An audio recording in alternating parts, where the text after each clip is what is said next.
Good morning, students. As we continue our lesson, chapter number 1, class 9th, exercise 1.3, question number 2. Question is, you know that 1 by 7 is equal to 0.142857 bar. इसका मतलब 0.142857 again 142857 again 142857 ऐसा चलता रहेगा. It is non terminating and recurring, you can say term number. So can you predict value what the decimal expansion of 2 by 7, 3 by 7, 4 by 7, 5 by 7, 6 by 7 are without actually doing the long division? That means we have got the value of 1 by 7. From this value we will find the value of 2 by 7, 3 by 7, 4 by 7 without division.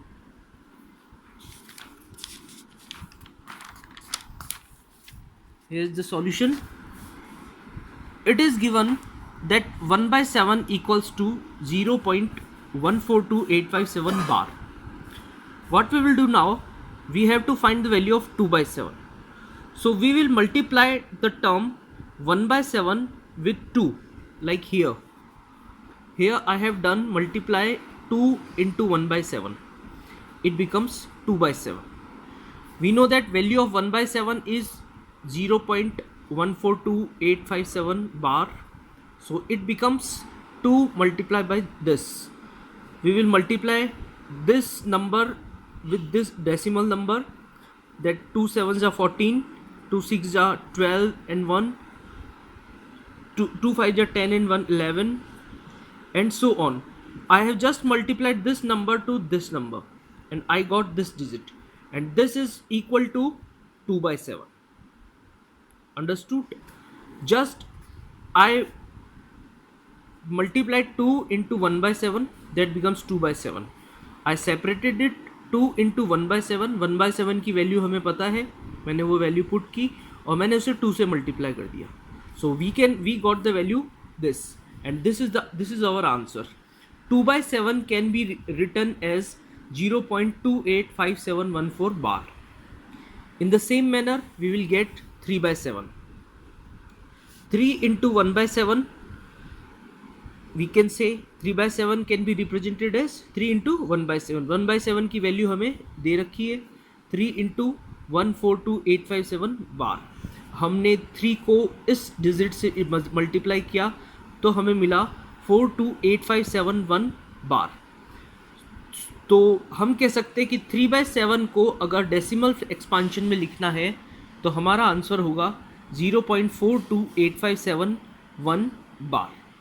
हमने कुछ नया नहीं किया, 1 by 7 की value में ही 3 से multiply किया है.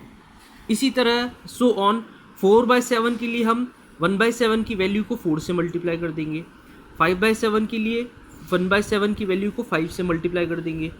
6 by 7 के लिए 1 by 7 की वैल्यू को 6 से, और 7 by 7 के लिए ध्यान रखना उसमें हमें 1 by 7 की वैल्यू पुट करने की कोई ज़रूरत नहीं है. 7 by 7 आप सब जानते हैं 1 होता है. ठीक है. सो इस तरीके से हम अप टू 6 by 7 तक के टर्म्स डेसिमल फॉर्म में निकाल सकते हैं. Understood? It's very easy. 1 by 7 की वैल्यू हमें दे रखी है, 2 by 7 निकालना है तो इसकी वैल्यू को 2 से मल्टीप्लाई कर दिया. 3 by 7 3 से मल्टीप्लाई, 4 by 7, इस तरह so on up to 6 by 7 we can find out. 7 by 7 के लिए वैल्यू आ जाएगी अगेन 1. तो this is our second question. Now come to the third question. Question is, express the following in the form of P upon Q, that means rational number, where P and Q are integers and Q should not be equal to 0.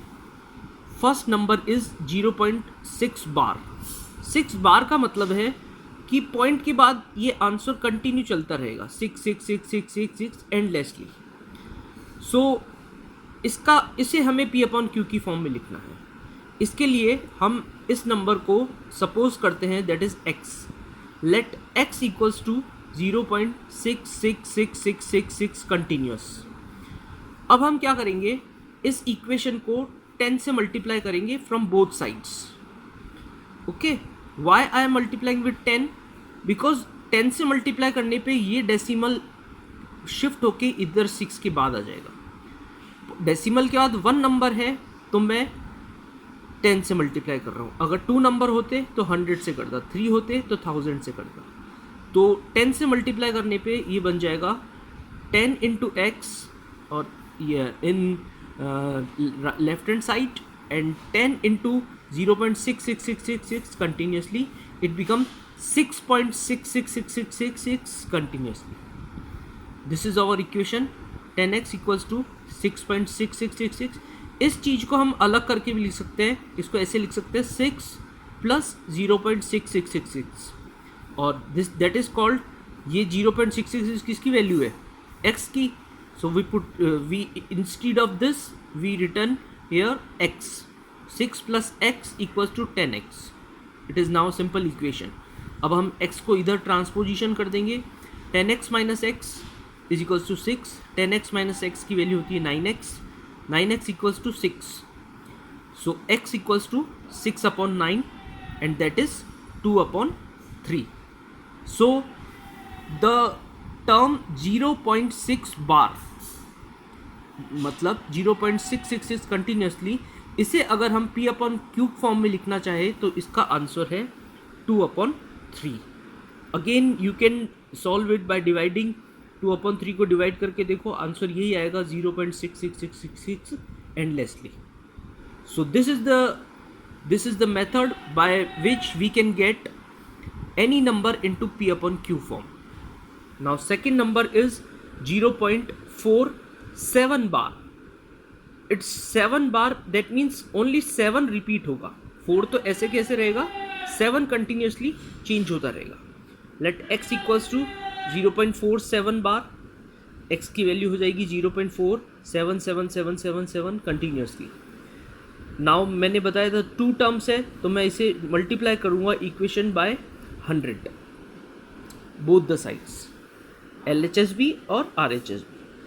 LHS it becomes 100 into x, 100x and 0.4777 multiply 100, ये point shift होके 2 place के बाद आ जाएगा and it becomes 47.77777.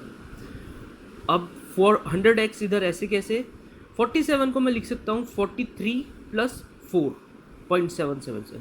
ये मैंने इसलिए अलग किया क्योंकि इसे आगे मैं x की फॉर्म में चेंज करूँगा.